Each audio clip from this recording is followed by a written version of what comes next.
नमस्कार, आप देख रहे हैं ग्रिड न्यूज और मैं हूं सुजीत पांडे। आइए देखते हैं आज के खबरों में खास क्या है। सबसे पहले देखते हैं आज का हेडलाइंस।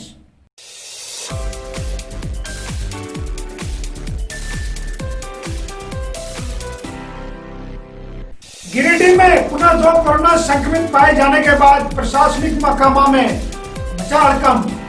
संक्रमित व्यक्ति से संपर्क में आए लोगों की जा रही तलाश। 9 माह बाद फिर से गिरिडीह मधुपुर सवारी गाड़ी दौड़ी पटरी पर। इस बार इलेक्ट्रिक इंजन के साथ की गई नई शुरुआत।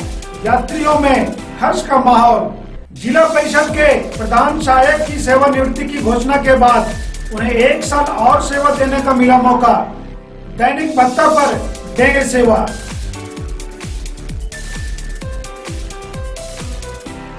अब खबरें विस्तार से। मारपीट के आरोपी 2 लोगों को गिरफ्तार करने के बाद पुलिस के द्वारा दोनों का सदर अस्पताल में कोरोना जांच कराया गया। जांच में दोनों के संक्रमित पाए जाने की सूचना से प्रशासनिक महकमा में हड़कंप मच गया। संक्रमित दोनों व्यक्ति के संपर्क में आने वाले लोगों की पहचान कर उनकी भी जांच कराए जाने की बात कही जा रही है। बताया गया कि संक्रमित दुकान संचालक के मिठाई दुकान व बैटरी दुकान में ग्राहक खरीदारी कर रहे हैं। सरकारी नियमानुसार जिस घर में या प्रतिष्ठान से कोरोना संक्रमित पाए जाते हैं उन्हें पहले सील किया जाता है, लेकिन यहाँ ऐसा देखने को नहीं मिला। इस बाबत जब civil surgeon doctor Siddharth Sanyal से पूछताछ किया गया तो उन्होंने कहा कि युवकों को कोरोना जांच कराया गया तो दोनों संक्रमित पाए गए। कहा कि संक्रमित युवकों के संपर्क में आने वाले लोगों की भी पहचान कर जांच की जा रही है। कोरोना संक्रमित व्यक्तियों के द्वारा दुकान संचालन के बारे में पत्रकारों के पूछे जाने पर जवाब में उन्होंने कहा कि दुकान सील कराने का काम प्रशासन का है। कोई 2 नाम से है, उत्तम गुप्ता, डिटेक्टेड लो पॉजिटिव। ये कल का रिजल्ट है, आज फिर अभी कराया गया, अभी भी डिटेक्टेड लो पॉजिटिव। तो लगभग सर 20 घंटा होने चला है। आपके कांटेक्ट में जो लोग नहीं, उस तरह का अभी एसिम्प्टोमेटिक पेशेंट है सभी, और जितने भी होम क्वारंटाइन में है उनका भी कॉन्ट्रैक्ट ट्रेसिंग हो रहा है। कॉन्ट्रैक्ट ट्रेसिंग का समय खत्म नहीं हुआ है, कॉन्ट्रैक्ट ट्रेसिंग हो जाएगी क्योंकि मैन पावर की कमी है। अभी हम लोग कोविड वैक्सीनेशन के लिए पूरा सिस्टम लगा हुआ है डेटाबेस भेजने के लिए, उनकी कॉन्ट्रैक्ट ट्रेसिंग भी हो जाएगी। इसमें कोई आप ही नहीं है, समय लगेगा। सर जो होटल वाले और जो बैटरी वाला है वो सर हम मिठाई बैठ रहे हैं खोल के, ये बताना मुश्किल है क्योंकि वो जब सिस्टम गियर अप होगा तब उसकी कॉन्ट्रैक्ट ट्रेसिंग होगी। ठीक है, अब उसके मिठाई दुकान से कौन मिठाई खरीद रहा है, कौन होटल में जा रहा है, उतना कॉन्ट्रैक्ट ट्रेसिंग नहीं होगा। उनके जो लोग उसकी डेफिनेट होगी। ठीक है, अभी तक लेकिन नहीं हुआ लोगों का, अभी तक तो नहीं हुआ है। जो सिस्टम के साथ काम कर रहे हैं उनको इन्फॉर्म कर दिया गया। ठीक है, चलिए। गुरुवार को 9 महीने बाद गिरिडीह मधुपुर ट्रेन का परिचालन शुरू हो गया। गिरिडीह से इलेक्ट्रिक इंजन के साथ मधुपुर सवारी गाड़ी को रेलवे प्रशासन ने मंजूरी दे दी। रेल यात्रियों से इस बाबत पूछने पर खुशी का इजहार किया। यह ट्रेन गुरुवार को इलेक्ट्रिक इंजन के साथ गिरिडीह पहुंची। गिरिडीह मधुपुर रेलगाड़ी कोरोना काल की वजह से रेलवे की आवागमन बाधित थी। झारखंड में यहां के सवारियों की दिक्कत को देखते हुए रेलवे विभाग ने 9 महीने बाद गिरिडीह मधुपुर सवारी गाड़ी का परिचालन एक बार फिर से शुरू कर दिया।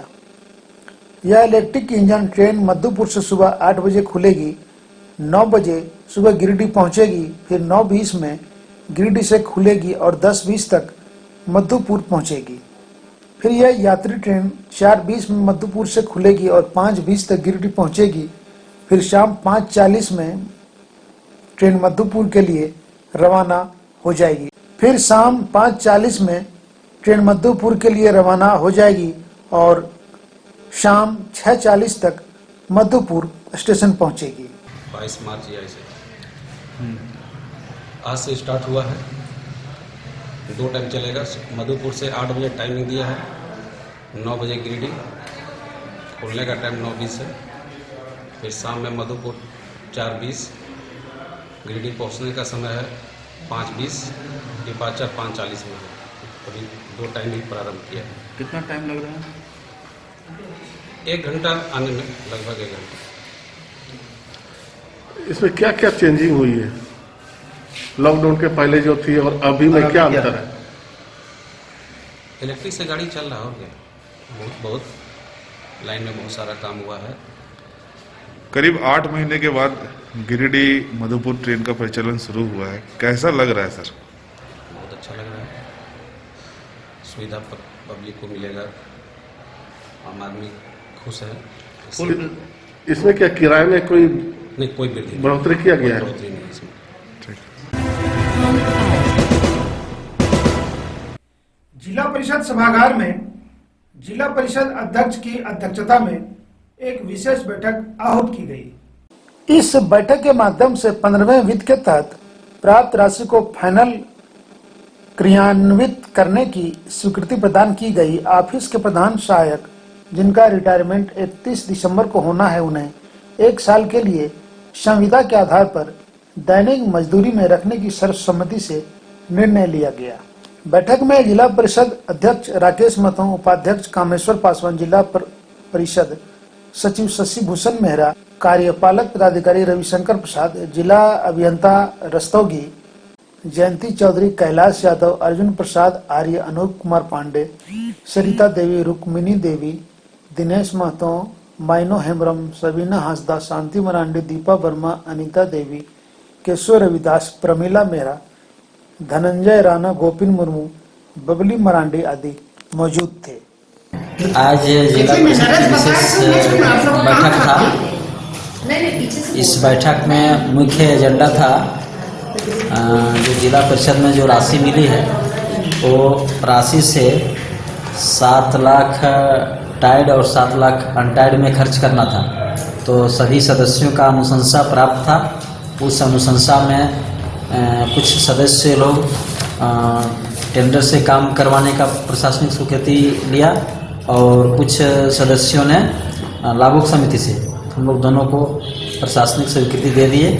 उसके बाद एक हमारे जिला परिषद का कर्मी जो प्रधान सहायक हैं सुबोध कुमार सिन्हा, वो सेवानिवृत्त हो रहे थे 31 जनवरी को, तो हम लोग उसको 1 वर्ष के लिए समय विस्तार कर दिए। वो दैनिक पारिश्रमिक मजदूरी पर काम करेंगे। और एक डुमरी में प्रखंड मुख्यालय में पानी का काफ़ी किल्लत था, वहाँ पर डीप बोरिंग हम लोग प्रशासनिक स्वीकृति दिए हैं। और यही सब एजेंडा था मुख्य रूप से। गुरुवार को अखिल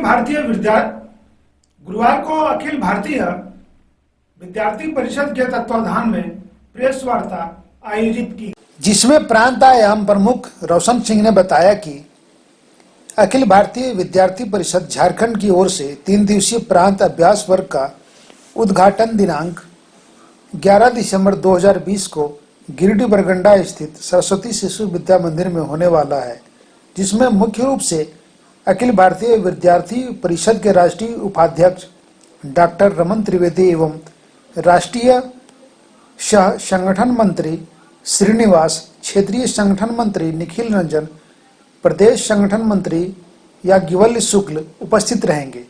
प्रांत अभ्यास वर्ग का समापन दिनांक 13 दिसंबर को होगा।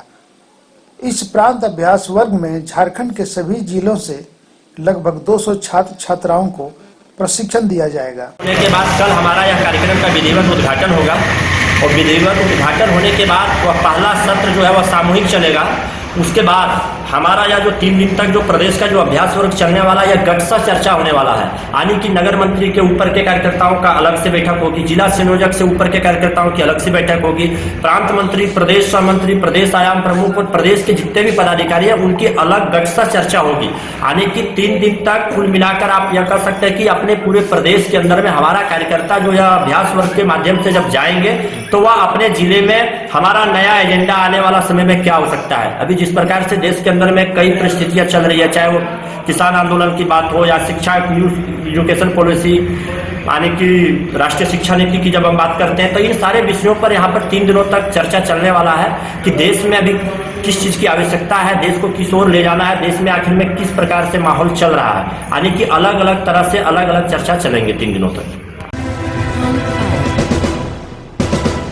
गिरिडीह प्रखंड क्षेत्र के सिनाधोनी पंचायत अंतर्गत तिकोजरी गांव में आज भी ग्रामीण सरकारी सुविधाओं से महरूम हैं। गांव तो है पर सड़कें नहीं दिखती हैं। आंगनबाड़ी तो है पर पानी की सुविधा नदारद है। गिरिडीह न्यूज संवाददाता सुजीत पांडे ने तिकोजरी गांव का दौरा किया तो ग्रामीणों ने क्या दुखड़ा सुनाया, सुनिए उन्हीं की जुबानी। सेनादौनी पंचायत के इस तिकोजरी गांव में विकास की किरण अभी तक नहीं पहुंची है। इस गांव में सभी जाति व धर्म के लोग निवास करते हैं। यहाँ सड़कें तो हैं पर चलने लायक नहीं है। इन सड़कों पर ना ही जिला प्रशासन का ध्यान आया है और ना ही यहाँ के जनप्रतिनिधि ने कोई प्रयास किया है। अगर पेयजल सुविधा की बात करें तो यहाँ पानी की भारी किल्लत है। बावजूद इसके प्रशासनिक स्तर पर अधिकारियों का ध्यान भी नहीं आ रहा है। केंद्र व राज्य सरकार तो बड़ी बड़ी वायदे करते रहते हैं। ऐसा खबर टीवी और समाचार पत्रों के माध्यम से मिलता ही रहता है, पर इस गांव की सच्चाई कुछ और ही बयां कर रही है। गिरिडीह न्यूज संवाददाता सुजीत पांडे ने अपनी टीम के साथ इस गांव का मुआयना किया तो ग्रामीणों ने चौंकाने वाले बात बताए। सरकारी विद्यालय भी हैं पर पढ़ाई के नाम पर शिक्षकों का आना जाना बहुत कम रहता है। और तो और मध्याह्न भोजन में भी गड़बड़ियां सामने आ रही है। हालांकि अभी तो कोविड-19 के कारण विद्यालय में बच्चों का आना बंद है, लेकिन अगर शिक्षकों की बात करें तो शिक्षक स्कूल से नदारद रहते हैं। विद्यालय के संबंध में सुविधा की बात करें तो चापाकल तो लगा है पर वह वर्षों से खराब पड़ा है। सबसे बड़ी गौर करने वाली बात यहाँ यह है कि सरकार की निम्नतम स्तर की पर संचालित आंगनबाड़ी केंद्र भी हैं, लेकिन इस आंगनबाड़ी में आंगनबाड़ी बनने के समय से आज तक पेयजल की व्यवस्था नहीं की गई है। यहाँ एक नया काम नजर आया कि आंगनबाड़ी केंद्र के रहते हुए इस केंद्र का एक और नया बिल्डिंग सरकार ने मुहैया कर दिया, पर बिल्डिंग बनाने के लिए पानी की सुविधा नदारद है। अब आप समझ सकते हैं कि इस आंगनबाड़ी में पढ़ने वाले बच्चे खाना तो खाते होंगे पर हाथ कैसे धोते होंगे, और अगर शौचालय की जरूरत होती होगी तो कहाँ जाते होंगे। सरकार की शौचालय निर्माण की बड़ी बड़ी डींग हाँकने की सच्चाई इस गांव में दिखाई पड़ रही है। इस गांव में अभी तक 6 शौचालय बनाए गए हैं पर पानी की सुविधा भगवान भरोसे छोड़ दी गई है। संवाददाता सुजीत पांडे के द्वारा स्थानीय मुखिया बाली यादव से कई बार संपर्क साधने के बाद भी मुखिया ने मिलना उचित नहीं समझा। मिलने के नाम पर टाल मटोल करते दिखे। गिरिडीह न्यूज का यह प्रयास कतई नहीं है कि सरकार की खिंचाई करें, बल्कि विकास योजनाओं का खाका तैयार करने वाले नेताओं और प्रशासनिक पदाधिकारियों का ध्यान आकृष्ट कराना गिरिडीह न्यूज का लक्ष्य है। बेखबर नेताओं व प्रशासनिक पदाधिकारियों को इस खबर से वाकिफ कराना ही गिरिडीह न्यूज का प्रयास है। सहयोगी अख्तर इमाम के साथ सुजीत पांडे की रिपोर्ट।